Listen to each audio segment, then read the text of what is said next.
Well, here I have 12 on my clock, so I'm ready if you are, Dr. Ball. Get her started. Very well. Hello, everybody, and welcome.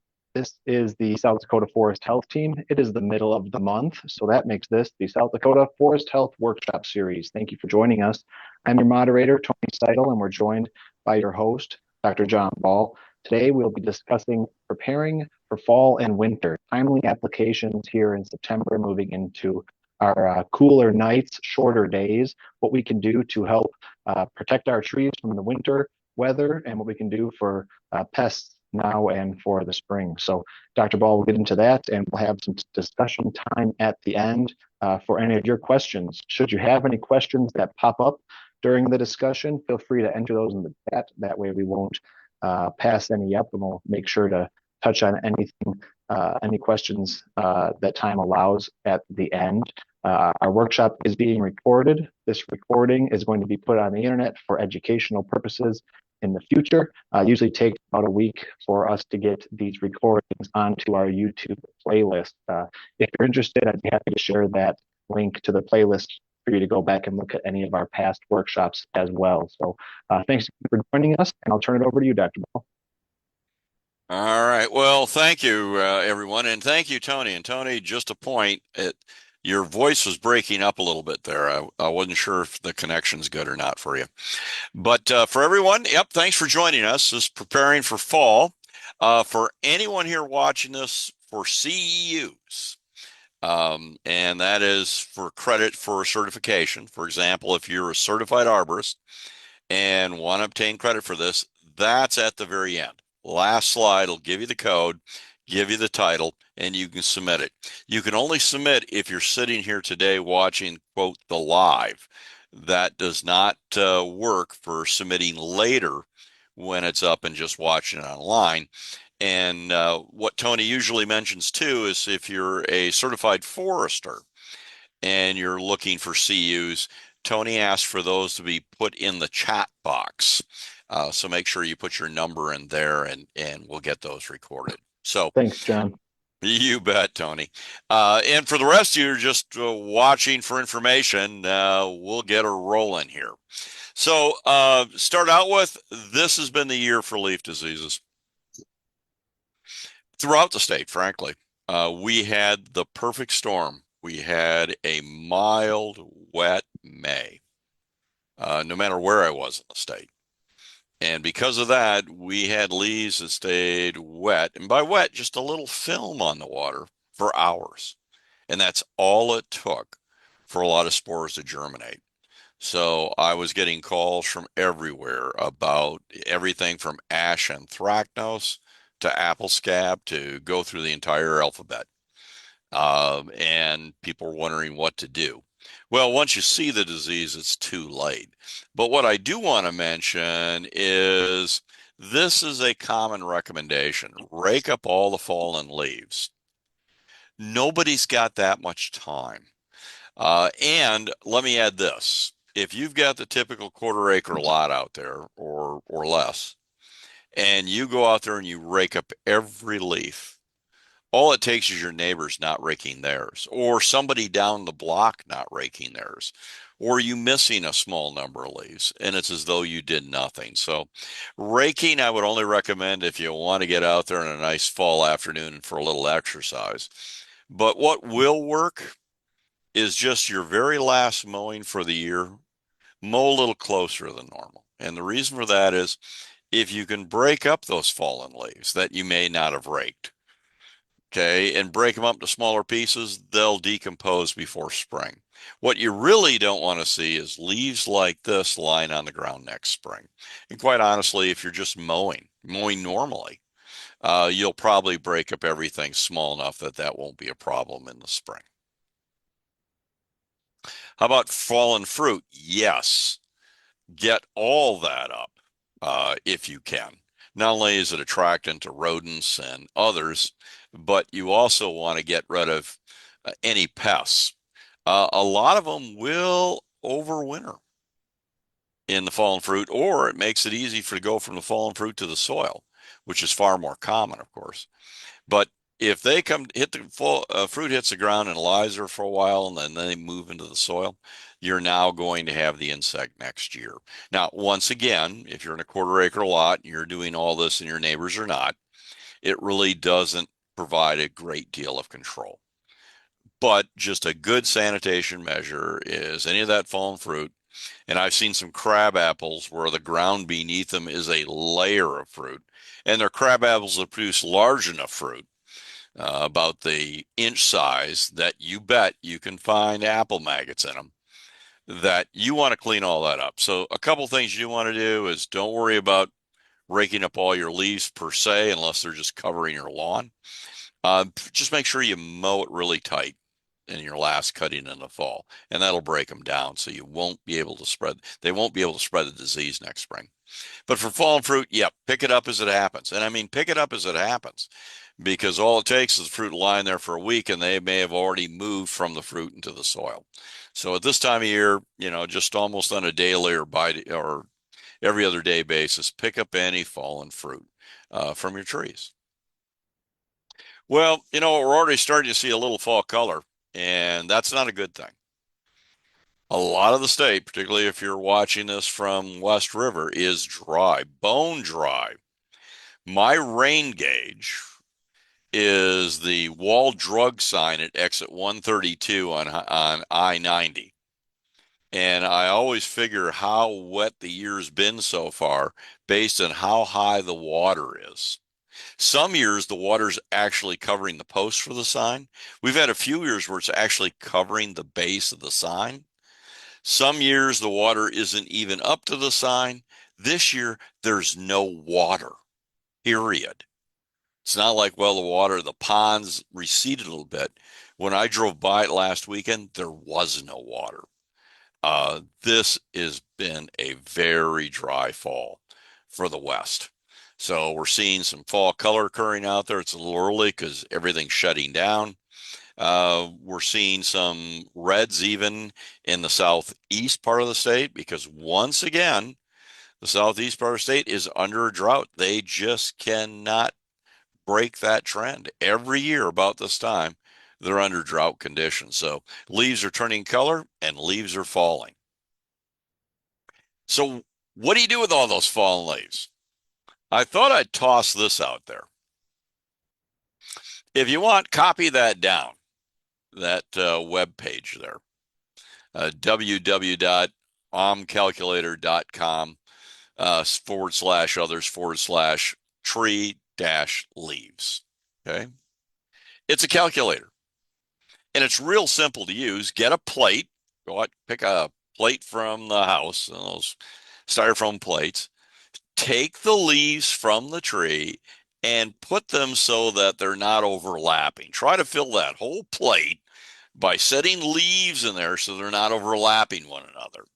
And make it a good sized plate, like a 9-inch plate like this. And you only have to do one plate. And then calculate the spread of the canopy. I think the tree's about 20 inches wide for the canopy, as a diameter. And then you just punch all that in, and it'll tell you how many leaves you got. So there it is. The calculations: plate diameter, number of leaves in the plate, the crown projection, and it'll tell you the number of leaves you have on there. You might want to do it just for discouragement. How many leaves are you going to rake up under that big maple or oak tree this year? Unless you get a strong wind that moves it to your neighbor's yard, which is even better. And guess what? If you want, it'll even do a further calculation once you've got the number of leaves, and tell you how many bags you're going to need to rake it all up. So if you really want to know how many leaves in a tree, this is pretty good. And I've played with it before, and it's actually pretty reasonable. So once again, if you want to try to find it, and they've updated it this year, give it a try. By the way, because we're getting a few rains now, and we've actually had a couple of episodes with cool weather, we're getting spring flowering shrubs blooming again. Lilacs are in bloom. Crab apples are in bloom. Mock oranges in bloom. We're getting some magnolias in bloom, and a few viburnums are even flowering. Now, this is not going to harm the plants at all. It doesn't bring them out of dormancy. It's not going to make them so they can't survive the winter any worse than they normally would. What it's only going to mean is that you're not going to get as many flowers next spring, because any flower that opens now obviously isn't going to be there in the spring to open as they normally do. And it seems to be sporadic. You get a couple of branches here and there in flower. Uh, our dwarf Korean lilacs, occasional flower here and there. Mock orange, I think maybe 4 or 5 blooms on it. I've even seen some forsythias in flower. So some of the spring flowering shrubs, some of their flower buds were fooled into thinking it's spring. After they've gone through the stress of a dry summer, a little bit of rain, a couple of cool days, and boom, they've kicked in. No harm to the plants at all. Just enjoy a little preview of spring, if you will. But it has been dry. We're getting an awful lot of calls and pictures of trees that leaves are turning crisp, not just a fall color. So anywhere in the state classified as normally dry or higher by the Drought US Drought Monitor, water. Absolutely water in September. You actually should have started in late August. Don't just think, well, I'll give them a drink just before they go dormant. That's far too late. So right now in September, you need to be watering your tree if you're anywhere within those zones that are normally dry. And look at West River, moderate drought to severe drought. I know I'm going to get a lot of calls, Rapid City area, down to Hot Springs. Why'd the top of my tree die? Did you water it last fall? Nope, didn't get around to it. Okay, that's why it died. They cannot go into winter dry. There was that old myth, if you will, that you want to withhold water in the fall so the trees dry out and can take the winter. That's absolutely wrong. You will not force the trees into new growth if you water them now.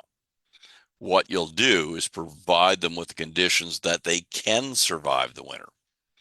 Because trying to convert to a winter where they're essentially going to be putting antifreeze into the cells, if you will, and withdrawing water from the cells and putting it between the cells, requires energy. And the plant has to be healthy in order to do that. So don't stress your trees right now. Make sure they are watered. And frankly, if you're in most of East River where we're not in a drought, doesn't hurt to water them either.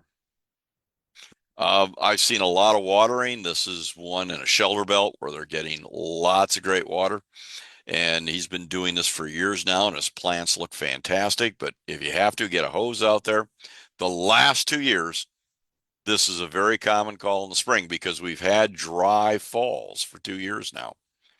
And next spring, I'm going to get calls like this. Why is the top of my maple dead? In some cases, it's almost like you draw a line perfectly straight across the trees.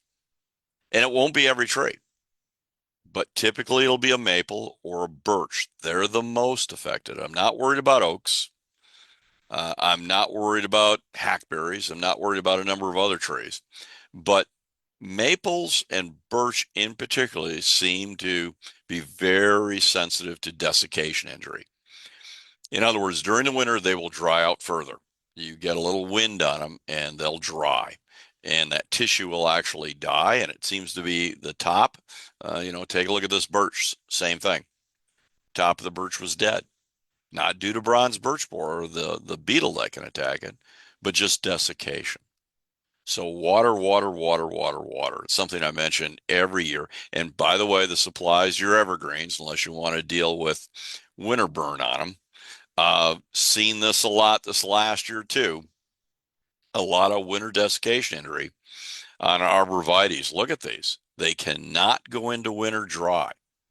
If you got some young spruce trees, pine trees, arborvitaes such as this, water them. Water them every couple of days if you're going without rain. Otherwise, next spring, this is what they'll look like. Now, the interesting thing, they'll look fine all winter. And then when everything starts to grow in the spring, brown. So don't say, well, I'll notice it. You won't notice until all of a sudden they go like this. Now, what some people do is they wrap the plants. I don't really like to see that. Guess what? You can get so much humidity in there that you get ice buildup and you end up with problems. Doing a screen like the little cutout that I have there, that can help. That can block the winter winds. But quite honestly, we like our evergreens in the winter for evergreens. We don't like them because they're wrapped in burlap. So I would rather see you water them and have them go through the winter than resorting to go out there and wrapping everything in your yard, with one exception. Notice the wrapping that was done here, or here, or finally here. All that wrapping is to prevent de-icing salt injury. So if you do have some plants near a sidewalk or a driveway or even the road that might get splashed on by de-icing salts, putting a screen up then, as you see in this picture or this picture, while it's not pleasant to look at, I will admit that, can help reduce that damage. So if you wonder, well, why are they only covering half of them? That's really because they're protecting from de-icing salts. And that now, a big problem with de-icing salts too is the fact that the water then can run into the soil, but chloride, which is what we're worried about in de-icing salts, leaches through the soil very easily. What we really worry about is chloride splashing and drying on the foliage. That's where we end up with the problem. And if we get a wet spring where it washes it all off, you're fine. And that's the other thing you can do. Come spring, take a hose, wash all your small evergreens next to the sidewalk, the driveway, next to the road, so you clear all those de-icing salts off the plants. But if you want a screen like this, very helpful. And if you ever see these at places, now you know why they do it. All right, a couple of other reminders. If you live in Canton or Sioux Falls, South Dakota, and you've been watching the news, you know you've been told, get your ash trees down now. Both cities, in fact, Canton has a November deadline. Sioux Falls, they're not quite that strict yet, but they're reminding everybody, if you're not treating that ash tree, you need to get it on the ground very soon. And the reason why is these trees become a hazard. Now, this is an infested tree. Notice the top up there. You can see a couple of branches that have died back. This is a second-year infection. And if you're not treating that tree, cut it down now. It'll be a lot cheaper while it's still got some green on it. By the time you get to a tree that's been infested for 4 years, such as this one, there's a lot of dead branches up there. And those branches can become very brittle. So if you drop the tree and it hits the ground, they're going to snap and fall everywhere. And that means that whoever's doing the job needs to take a little bit more caution doing it. And if you've really procrastinated and you've got this, where the trees are standing dead, these trees could fall at any moment. They are unpredictable. That tree could be standing 2 years from now. Wouldn't surprise me. That tree could be on the ground tomorrow. It would not surprise me. That's what I mean by unpredictable. Once they're dead, they don't behave like the typical dead tree you might think of. They just collapse on a moment's notice. And so these need to come down absolutely now. They are a hazard. The other thing too is you're going to spend more money removing this tree. Why? The person cutting the tree down also has an unpredictable tree to deal with. And so they're going to slow it down. They're going to take a little bit more time. And quite frankly, you're paying them for the risk. And if you're going to try to remove these trees, I hope you got good insurance, because they're not going to go like a typical tree that you're cutting down. So I'm not going to tell you can't do it, but I'm going to say use a great deal of caution. But I will tell you, if you own a tree like this that has died from emerald ash borer, and the two cities that are telling you got to remove them, Canton and Sioux Falls, get them down soon. The prices just go up. Most expensive I know of is more than $20,000. Now, it was a much larger tree than this, and it was in a backyard. Typical costs are around 1,000. But I have gotten people calling me and saying they've gotten bids for $4, 5, 6, $10,000 to remove their standing dead ash trees. And that, so get them down. And frankly, if you live anywhere in the state of South Dakota, if you have an ash tree you don't like, maybe this winter's a good time to get rid of it. Plant something else in its place. Emerald ash will be coming to your door sooner or later. So we're getting a lot of that right now. People going out and just removing their ash trees or hiring companies to come out and do so. By the way, if you cut down that ash tree this fall or winter, emerald ash borer is inside that wood. Okay, if it's an infested tree, and quite frankly, if you're in Sioux Falls or you're in Canton and you have an untreated ash, it is infested. The level of infestation may be quite different, but it is. Well, if you cut that tree down, you can't just stack that for firewood. Now, firewood yourself you could, but you're going to get beetles coming out of it in the spring. And you can't move that wood. I always shudder when I see this. Truck sitting out there with ash firewood. Where'd that wood come from? Because if you move that to another county, and by the way, you cannot, do not move any hardwood firewood outside the quarantine counties. They don't just say ash because a lot of people can't identify ash. So any hardwood firewood cannot be moved outside the quarantine counties. Because if you do, next spring, this beetle's going to emerge from it. And it doesn't take a lot of firewood. Piece of firewood, maybe the size of your forearm in terms of diameter and length. I can have 12 adults come out of it in the spring. And that, so if you cut it down, burn it. It's the best way to deal with it. Haul it to a city facility, have it chipped if you're in the Canton or Sioux Falls area. But please do not cut it in firewood and say, I'm going to take it out to my lake cabin up in Connington or take it out to the hills when I go camping, so it's going to go out to Custer. They don't want this beetle. Anyone in any of the counties that are highlighted there, Brookings, Minnehaha, Turner, Lincoln, and Union County, do not move firewood out of that county. You can't. It's under quarantine. The other thing that I want to remind everybody, remove any Austrian and Scots pine tree that died of pine wilt before April 1st, 2025, and burn that wood.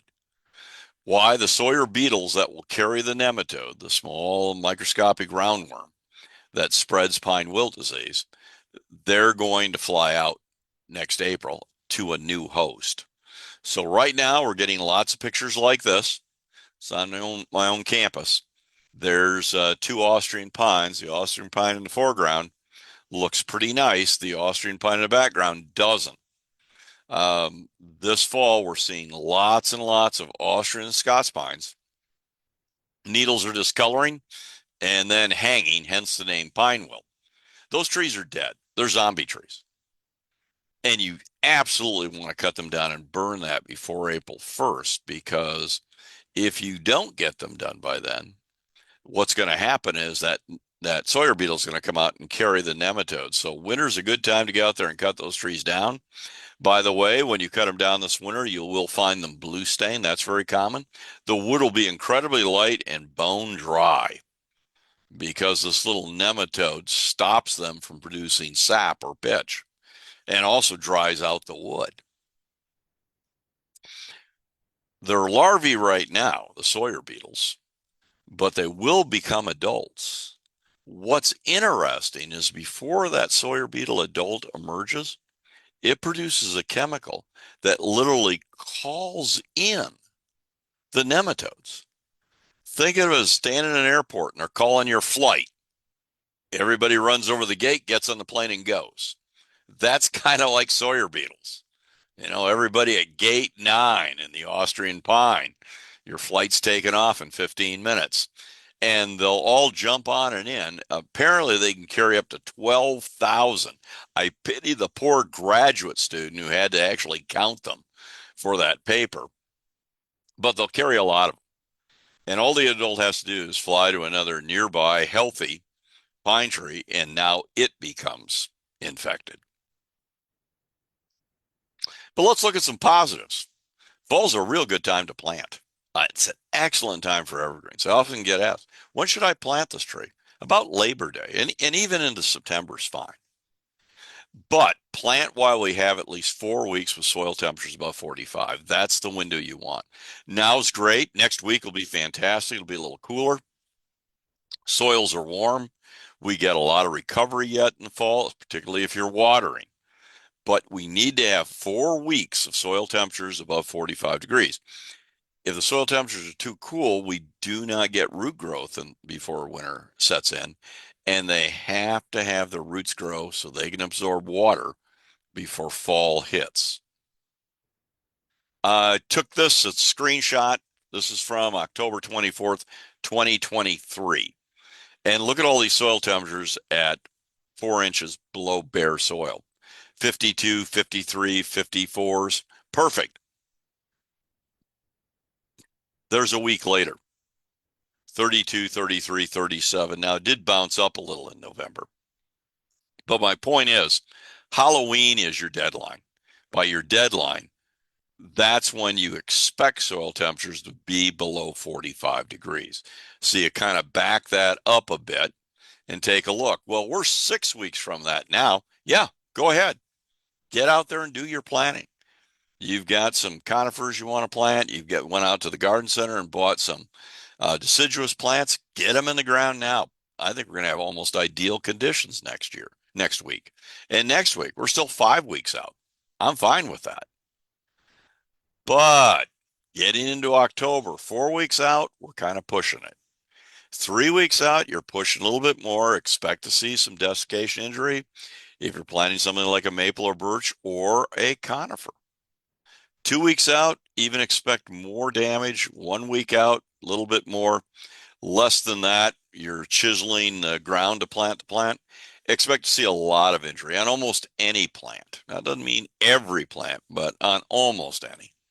And that I've even seen oaks planted in November that we end up with a lot of injury the following year. So look at it this way. You got 2 weeks of just great conditions to plant as long as you continue to water them. So how about some tips on planting those containers? Because, you're going to the garden center now, they're giving a 2-for-1 sale maybe. And you say, you know what, now's a good time to get out there and plant. I want to get some of these small spruce in or pines, or, I want to plant this maple tree, or I want to plant this burning bush, whatever it might be that you're looking at. Well, a couple of tips. First of all, slide it out of the container. Don't pound it out of the container.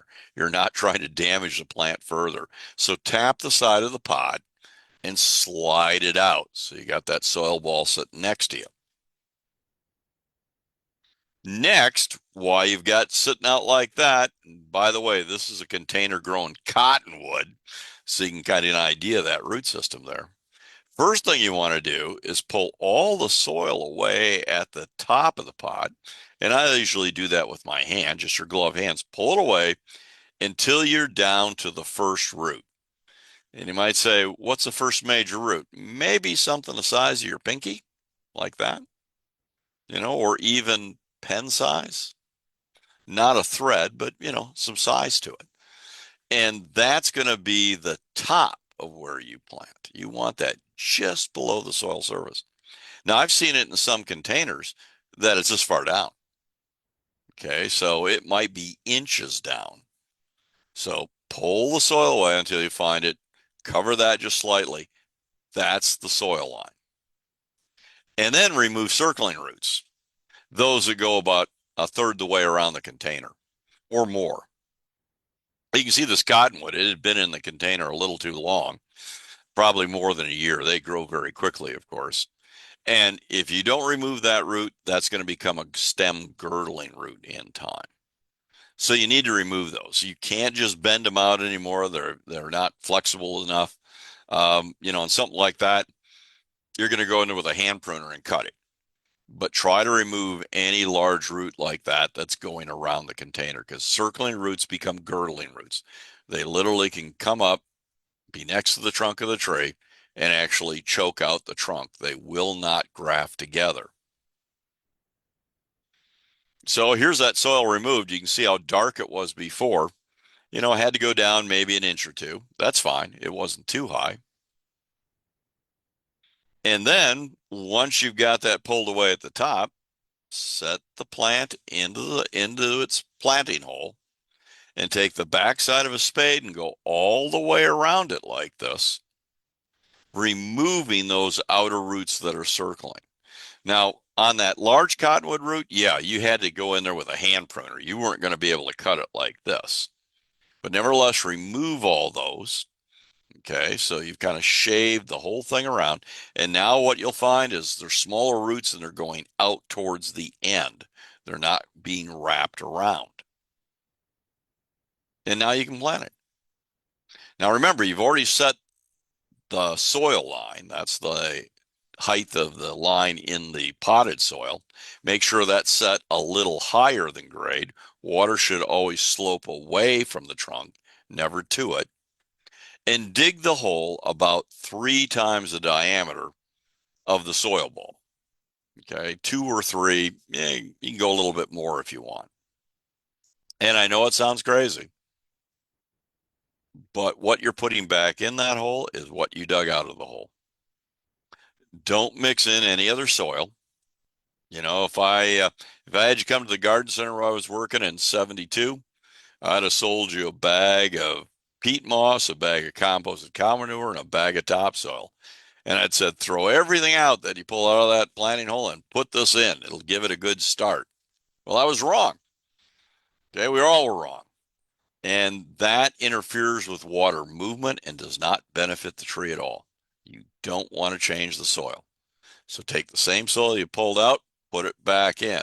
If it's horrible soil, maybe you ought not plant a tree there to begin with. But if you can handle that soil, just put it back in the hole and you're fine. Okay, don't change it. Don't amend it with anything. And by the way, these are becoming more popular, these grow bags. And I've gone to a couple of garden centers where they've got these grow bags actually sitting out and people are buying these trees. Now, you need to do more than just pull this plastic away if you buy one of these trees in a grow bag. That plastic was just to help hold the moisture. The reason they need to hold the moisture is inside of that is really a mesh bag.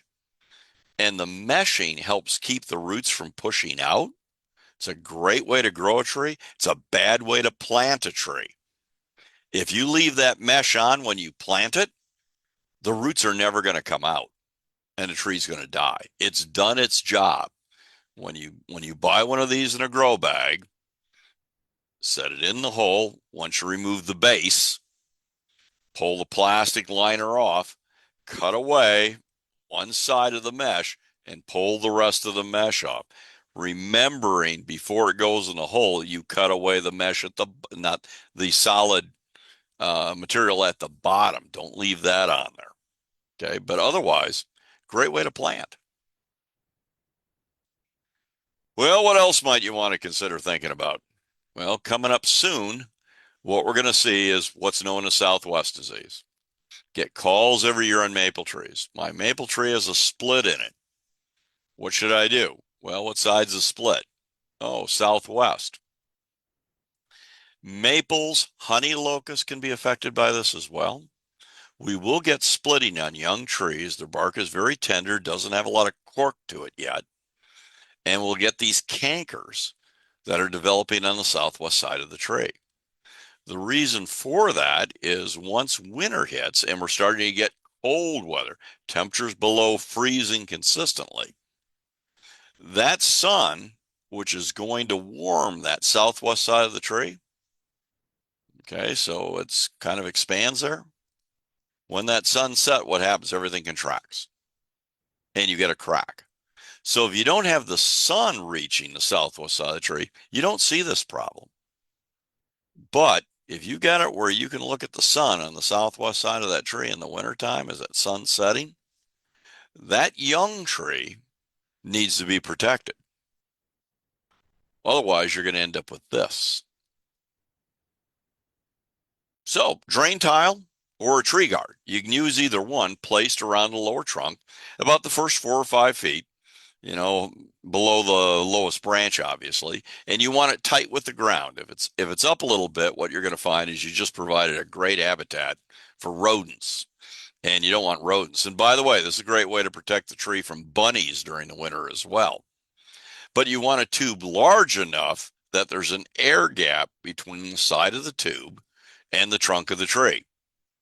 Okay, so it's not hitting it anywhere. And the reason why is as that sun hits this tree guard, well, you've now got an air gap. And so you're not going to warm up the trunk. The trunk's going to stay whatever the ambient air temperature is. Once a tree is about 4 inches in diameter, you don't need that tree guard any longer for the winter. I italicized winter because that's a reminder that you always remove these tubes in the spring. And I wouldn't even bother to put these tubes on for at least another month. Okay, trees are still active. You don't want to create a little humidity chamber in there.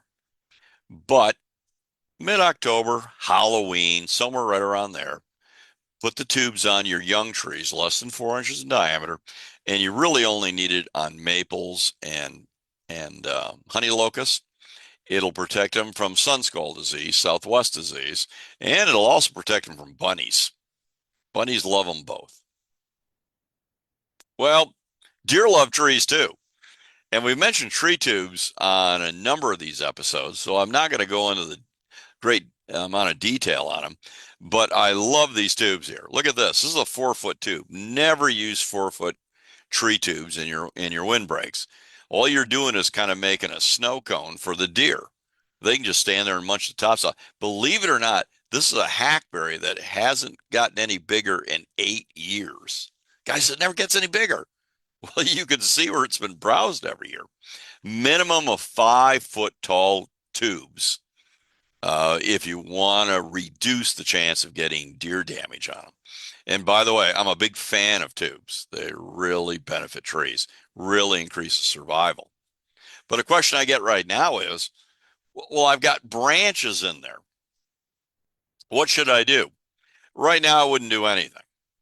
Okay. But come March, when you're out there checking them, pull the tube up a bit, cut out any of the suckers coming up in there till you're down to one stem. But I'd wait till spring to do that. Do it just before bud break, usually sometime in late March to April. So you're down to a single stem. But another thing is, I hope you're using vented tubes such as you see here.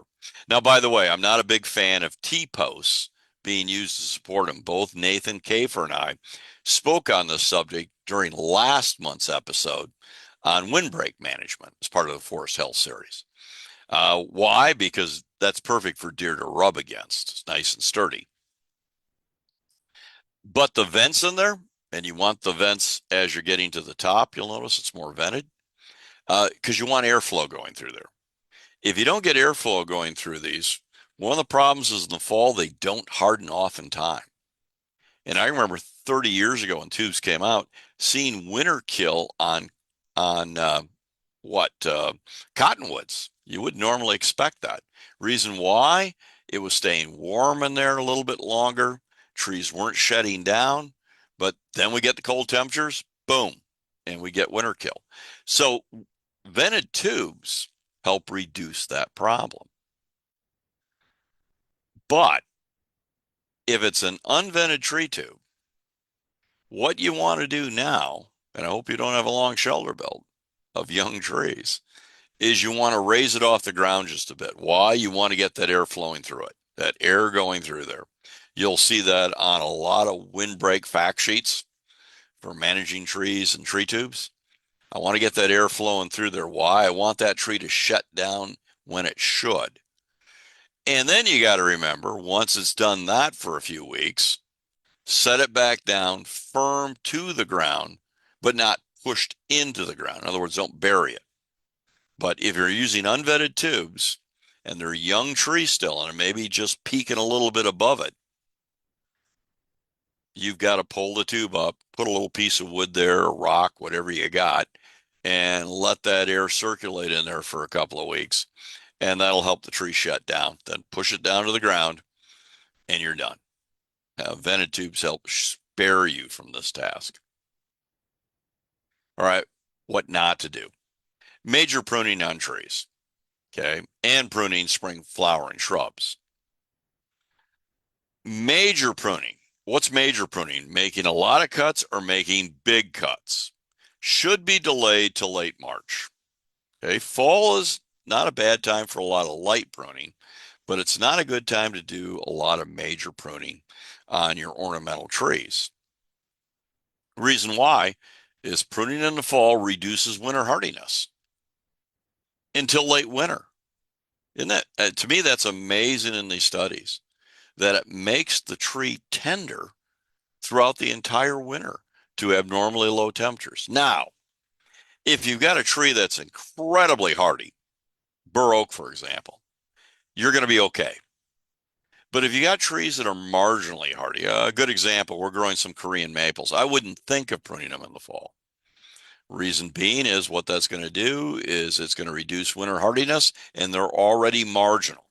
So where you really want to have to be careful about this don't prune, major pruning, is really on a lot of our borderline trees. Trees you say, I'm going to try it, but it might get some winter kill. Norway maple is a good example of that. We see a lot of winter kill on those from year to year. Those I would delay as much as you could until next spring. But even on the trees that shut down, a good example would be bur oak, that I'm not worried about the pruning delaying that much hardiness because they're very hardy for winters anyway. But I would not want to make big cuts on Norway maples at this time of year. What's a big cut? Greater than 2 inches. And really, I would say it bigger than 6 inches. Absolutely. The reason why is right now our decay fungi are sporulating. Ones like this, the sulfur yellow fungus, chicken of the woods, as you may know it. It's producing spores that are being released. And by the way, this is a very common decay fungi. In order for the fungus to get inside the plant, that spore has to land on an opening. Bark is kind of like your skin, protects the tree from infection as well as insulates it. And what's a pruning wound do? It opens it up and it can become infected. And the larger the cut, the more likely it's going to become infected. And also the more likely you're going to see damage because it's not going to be able to close that wound off very easily. So if you said, well, I got a big silver maple in the yard and I absolutely have to remove this large branch, wait till March. Don't do it now. So going out there and making big cuts, put the tool away if you can. Try to get to it in the spring. But removing small branches like this, you're saying, I'm going to get out and make a couple of cuts, go right ahead. Don't worry about it. Some cuts here and there are not going to become a major problem, but try to delay your major pruning. And by the way, one type of tree I'd really suggest delaying are fruit trees. Fall and early winter, fruit trees are not fully acclimated to tolerate the cold winters, and pruning can increase their sensitivity to cold temperature injuries. So if you're going to go out there and do any real pruning on fruit trees, no. Wait till next March and April. Okay. Don't go out and prune them in the fall. A lot of them are already borderline hardy, and we don't want to see any damage on them. So wait. And the other reason you want to wait is you might get some winter kill on those trees.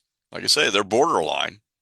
If you're growing peaches or plums, you're probably going to get some dieback. Even some apples, you're going to get some dieback. Well, prune off what died and then see what you need to prune that's left, okay, in order to get the proper shape. So delay it as much as you can.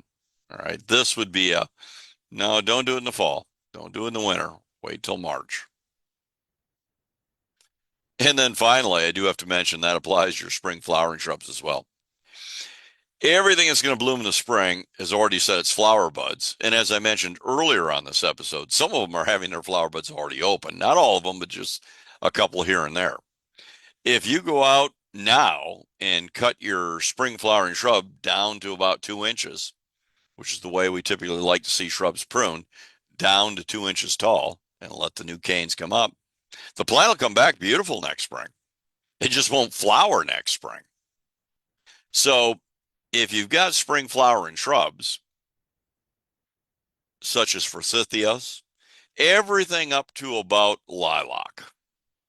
Those are spring flowering. If I went out there and cut that forsythia to the ground, it would not look like this next year. Why? Because its flower buds are already set and you'll lose them. You want to prune these right after they flower so they got a full year to set new flower buds. So spring flowering shrubs, no.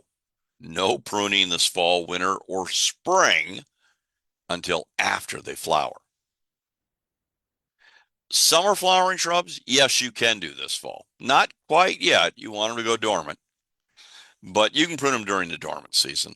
I still recommend waiting until the late dormant season, March, for example, or April, and then go out and prune them. And remember, pruning on our shrubs is pruning them down to about 2 inches tall, removing all the canes.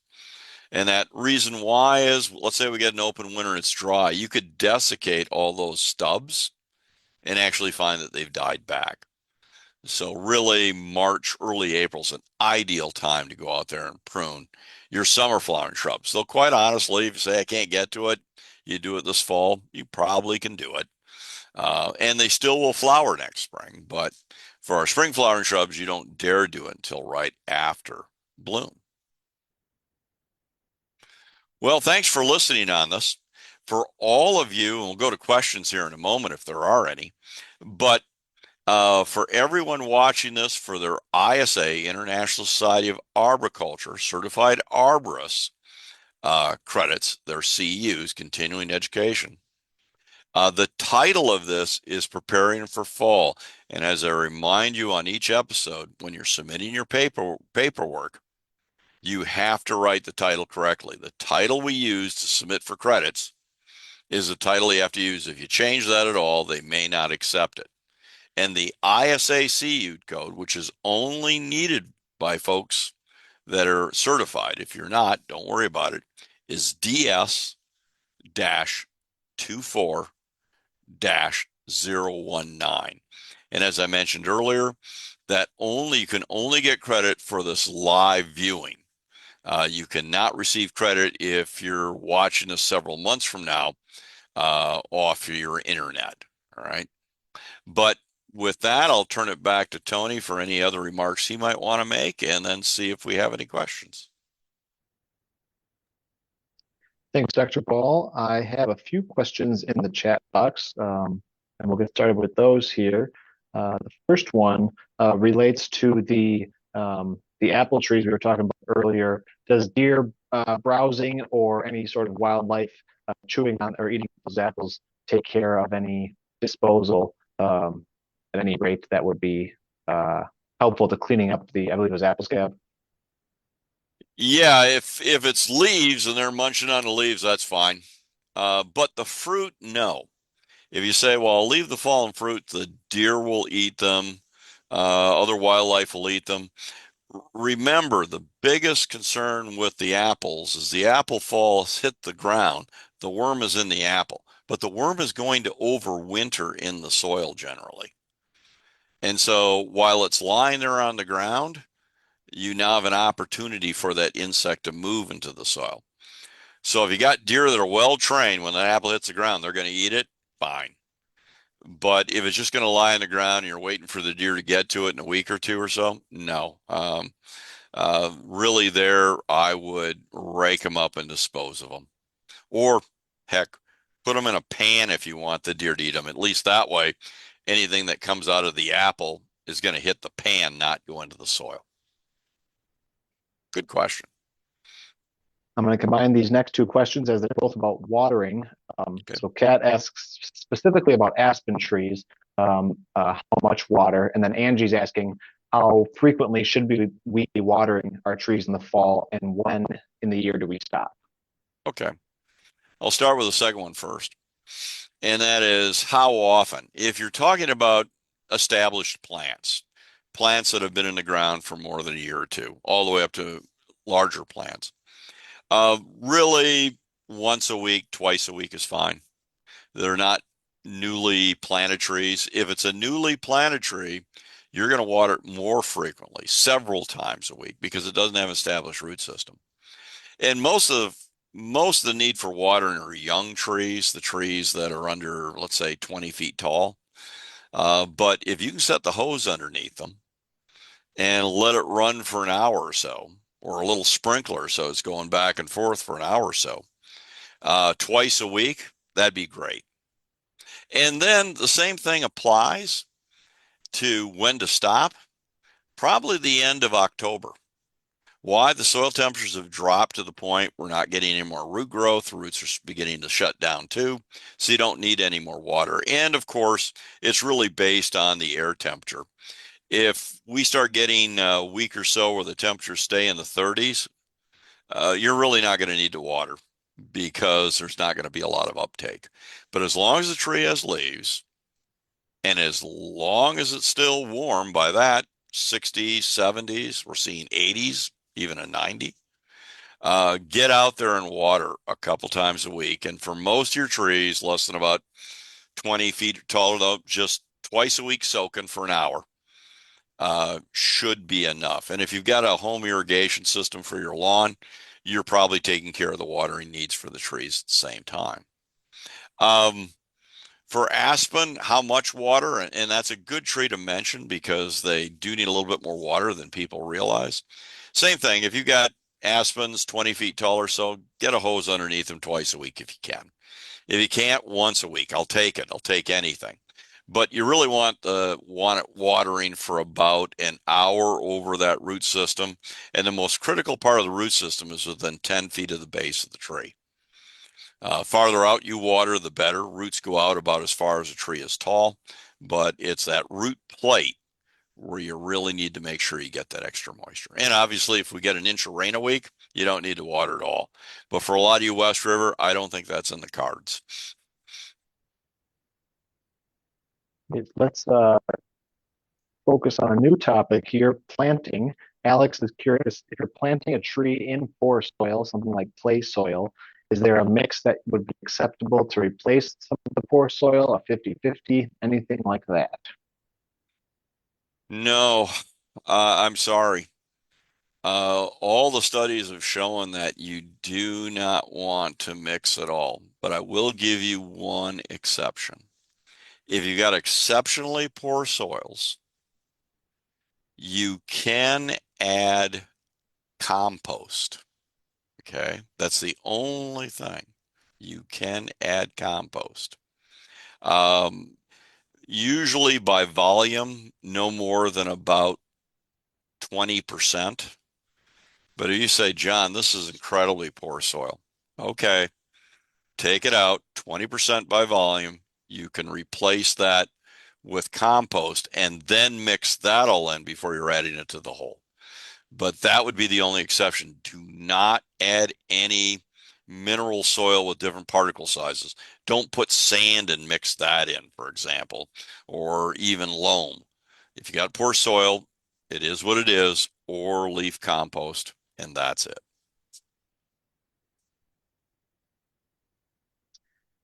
Now, Kat is also curious, what season would you recommend pruning a red dogwood? Should dogwoods be pruned? Okay, that's a great question. The reason I say that, everyone, is red dogwoods. The reason we plant those and grow those is because of their bright red stem. And the brightest stems are only 1 or 2 years old. As that stem gets older, it turns more of a gray. And so we frequently prune them, not just to control size. In fact, that's our least common reason. Our most common reason is we want that bright color on that 1 and 2 year old wood. I recommend pruning them in the spring, and by spring, March and April. We don't see a lot of desiccation injury with them.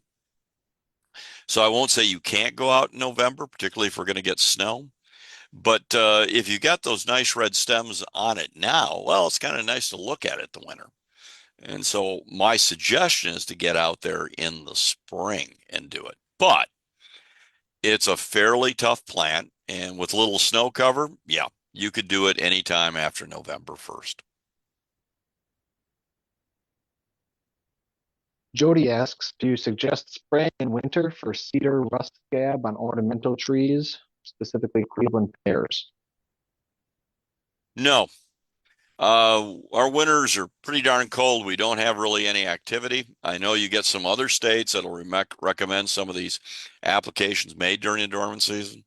For us, our spraying will start next spring just before bud break. So between now and then, there really isn't any need for any treatment. The only exceptions might be some dormant oil sprays for overwintering insects. But for diseases, nope. Put the chemicals away. Really, it'd be just before bud break next spring for a lot of our disease problems, or certainly within about that first month.